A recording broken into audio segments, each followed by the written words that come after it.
idea that we need to hurry along what we do. This just kind of energizes our efforts right here. So how important was the tree? Well, it's a keystone species, and to Native Americans, like the Cherokees here, it's a real important tree. And I know some of the elders were telling us, and Pat, you were talking at the meeting about how it's called the bread tree, because they would use the nuts to make like high protein flour. And so it was important to everyone, you know, not just Native Americans, everybody used it, wildlife eat it.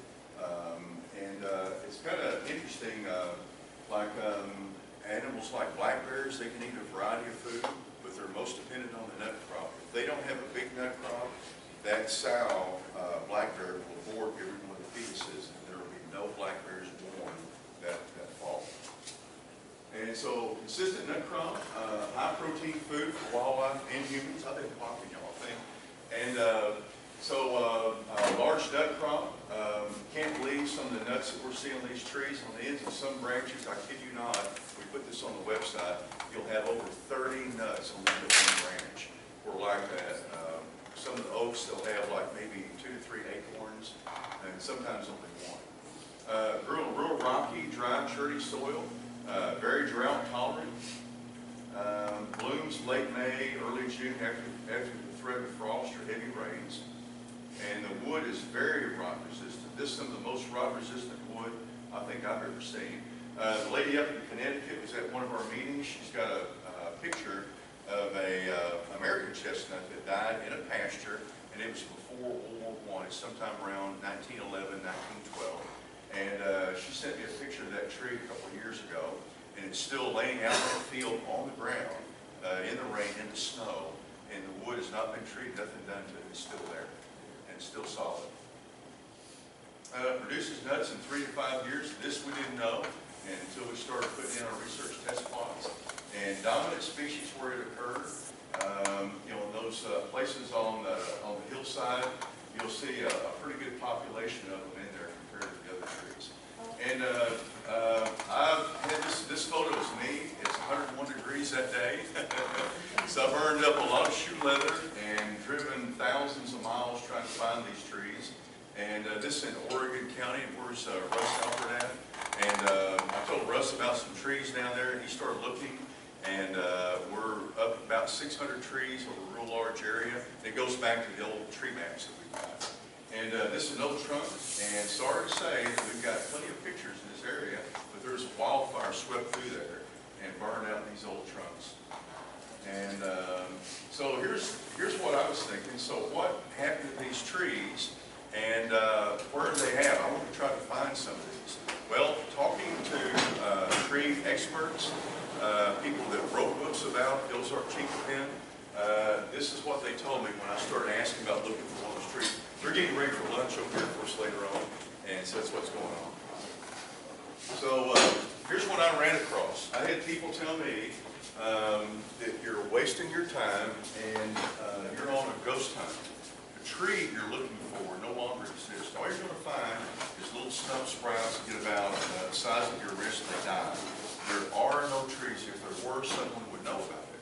Well, from what I know about history and science, I knew it was real rare for any pathogen or disease to kill 100% of any population. So listen to what they had to say, but I still kept looking. And so, these are the kind of things you'll run into. And if I were to believe this, I would have stopped and would not have done anything else. And so I didn't do that. And so here's the very first tree I found, and that's a little cluster, that's a little nut burr. And this tree is near the Arkansas-Missouri border. And this particular hill where these trees were at, there were stump sprouts all over here where the tree would die and put up stump sprouts, and then they'd blight back again. But this is the first actual little Chinquapin tree that survived I'd ever seen. And it was pouring out rain that day. Now, what you don't see in this picture is on this hill, there was Chinquapins everywhere, and we found where they'd gone in and logged this, and they cut everything down 10 inches diameter and up was cut down, and we found an Ozark Chinquapin about 11 inches diameter that had been cut down, and they sent it off to the lumber mill. They didn't know that. This one was left because of its size. It was smaller than 10 inches. What you also can't see on a little clearing up here, there's a big bulldozer pile up there where they cleared the land off, and and there's a sign, I should have taken a picture of it, it said lots for sale. So all this property right now is all in a subdivision, and those stump sprouts are gone. And so all around us are other wooded hills. And I said, well, aren't there trees on this hill or this one? And the guys would said, there's not any on any of them. He said, I looked at all of them. And I said, well, why aren't there Ozark Chinquapins there? He said, that was my question too. So I asked people that lived here. This hill over here that's in a forest was a pasture all the way up to the 1950s. This place over here was an apple orchard. This other hill over here was a pasture. This was the only hill that has not been converted from forest into something else. So when you break that cycle, now there's no seed base to restore the tree. So it's like a triple whammy for trees healing. Okay, here's another one, and this is in southwest Missouri, and Tim back in the back went with me on this one. And Tim, this is kind of unusual because this is an Ozark Chinquapin tree, and right where my hand is at, there's a real hot fire. You can see where it burned. I wish we had that picture a little bit wider because there's, I think, a black oak right there, and there's burn scars all the way up to my head. And what was unusual, this Ozark Chinquapin had no burn scars on it because the trees grow so quickly they healed over. So the trees were real fire tolerant, but the stump sprouts though that we have today, it is bad news if you have a fire for them. So that's another thing that's doing away with the remnants that we have. I talked to this gentleman. He was the head of the American Chestnut Foundation in Tennessee, and he told me, he said, we got a tree here in Alabama, and it's a chestnut, or we thought it was, and we only had one nut per burr. We don't know what it is. Can you look at it? I drove all the way down to Mississippi and Alabama to see this tree, and we found more, and this is an Alabama Chinquapin. And the tree book author of Alabama told me, he said, well, I've been to every single county, surveyed every one of them. I hate to disappoint you, the older people remember them, but the tree's gone. So you need to save yourself a trip, don't come down. So I went down, we found them now in other places, and we had, when I came back, we had some samples of this tree growing on our plots and Indian trails. We have them, as far as I know, still today, though. So those genetics were saved as well, too, though. So you can see a big smile on my face on that one. So we had other places. Howell County, Missouri, we found some. That guy was out actually looking for deer. And me and Tim Smith were told, they said, we support you on what you're doing, state parks in Missouri do, but you can't use our logo or anything on any of your work. So very tactfully, we made sure the leaves were hiding this. And this was our state champion tree for about 2 months. We didn't even get a plaque out of it, I don't think, Tim. And here's Shane. Shane, you'll raise your hand up. Shane found this tree, was telling Tim about it, and this one was by horse trail, I guess, on U.S. forestry land. And there's some neat stuff. I don't have time to tell you all of it. Took place with it. Some of the plaques that were given out was from wood from this tree that Shane got. That tree we went to actually pollinate it. And Shane, do you care to say, tell them what happened when we were making our trip over there on that hot day? I've got a bucket truck, ready to go get it all ready to go pollinate, and got up there and the tree was dead. Well, back up before that though, when you and I went there, before we had the lift bucket trucks, we were going to get pollen from that tree. Remember when you and I were driving your personal vehicle? What happened? Oh, that's when I got T-boned. Yeah, we got into a wreck. So our pollination stopped that day right there. So we didn't get to pollinate this tree. Well, this tree is sitting in a place where they had that horse camp at, and people have been cutting branches off of it, and blight-free. 2011 was a real hot, dry summer. 2012 was too. And so that tree died of this area. There's leaf litter behind it, but right in front of it, though, it's a mowed-off area, and that thing faced south. And it did not die from blight. It actually died from, as far as we know, from the heat exposure from it. Cutting the branches off, everybody hacking away on it. But it did not have the blight, and we did not get this in with our gene pool. We really hated that. Had it not have been for that accident we were in, it would have, wouldn't have happened that way. There's been a lot of work, so later on we do updates and we stay out on the limb. We were actually out on the limb doing a lot of the stuff that we did. A lot of effort went into it. And Russ, you care to raise up your hand? Me and Russ were out looking for trees in Oregon County, found more. And we were talking last night about how I almost got bitten by a rattlesnake on this one. And we found bear sign, and we found out in the news that day there was a mountain lion that was spotted right where we were at, out in this real wild area on the 11 Point River, in a place where they're not even supposed to be Chinquapin at today. And it goes right back to the old range maps in southeast Missouri. In fact, we found more and more counties, AJ, haven't we, than we do in southwest Missouri, believe it or not. So we're changing the maps, what everybody knows about it. Here's another tree. Went down, we had our meeting at Ponca Elk Education Center in Arkansas, near Deer, Missouri. And big smile on our faces. Here's a Chinquapin right here. And all these people you see in the pictures are still working with us. And so it's just a really good thing to be a part of. So this is a tree they said didn't exist. It's better than any geocaching or finding any Pokemon. It's better than anything you'll run across. Okay, here's another tree. And Sean, where's Sean at? Okay, very good. Chris couldn't be here today. And this is a tree that's on Chris's property. And I remember Kelly and Donna saying they wanted to see it.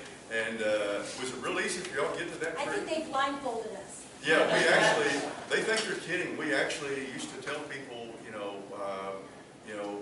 we can't take you here to this place because these were so rare. This tree was not supposed to exist. So this is where we come from. Yeah. The photo of the tree that you found, is that the same tree that, I want a copy of that picture to make a Okay. photo. And I think from what Sean was saying, though, this tree has gotten a lot bigger, but it looks like it's starting to show evidence of blight. So we've got some trees that'll be in a real heavily blighted forest condition, and they can grow to be pretty big. How big a diameter is this tree now? It's a lot bigger than this one, this old picture. I'm not sure on the diameter of it now, but it has grown quite a bit. Okay. Yeah, I mean, it's pretty good size.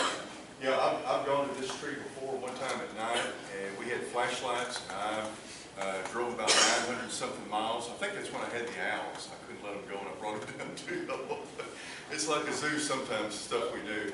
But the last tree we pollinated that day was one that y'all had, and so I collected pollen up in Missouri from the big tree there, brought to this one. They were all waiting for me, and they were up in this tree. There's, how many of us was there? About 8 or 10 out there. Had all the lights on, shining on that tree in the blackness where y'all were at.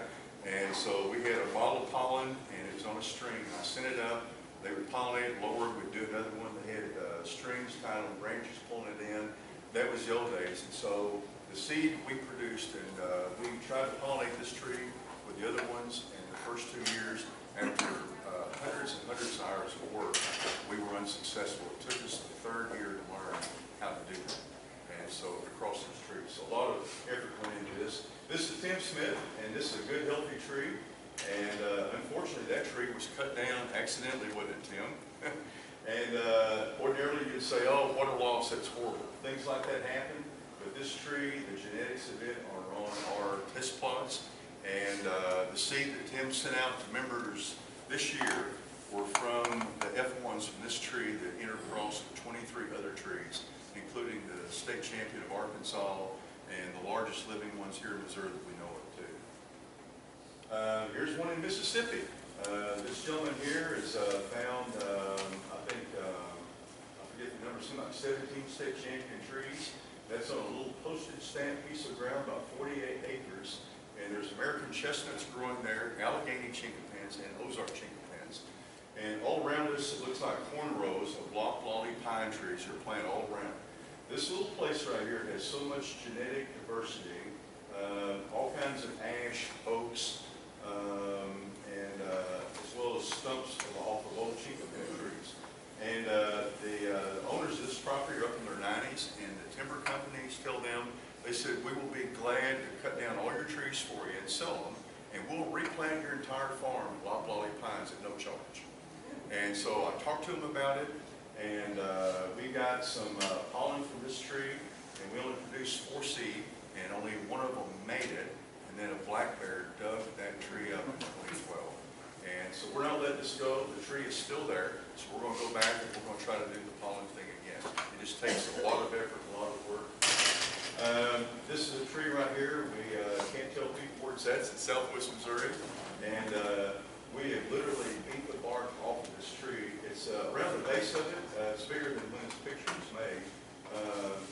Tim is a big man, and you can see the size of this tree in comparison to him.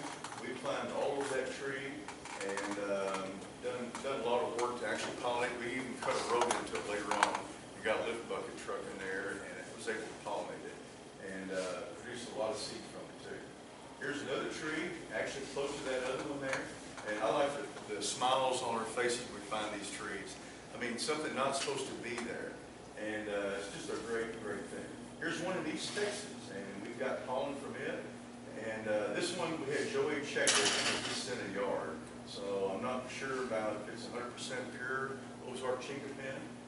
They had Chinquapins in East Texas, so we're really interested in that. Here's another big tree. This one, though, later on got the blight and actually died too. We got pollen from it and the same thing. So most trees don't make as much in the diameter of the arm, but some of them, though, will grow for years beyond that. So if we can produce a tree that'll make it to this size and only live maybe 50 years, that's a big step in the right direction. So our crossbreeding, hopefully we can get them to add more years to it. And, you know, this is no pipe dream. The parent trees are this big, and that's what we're working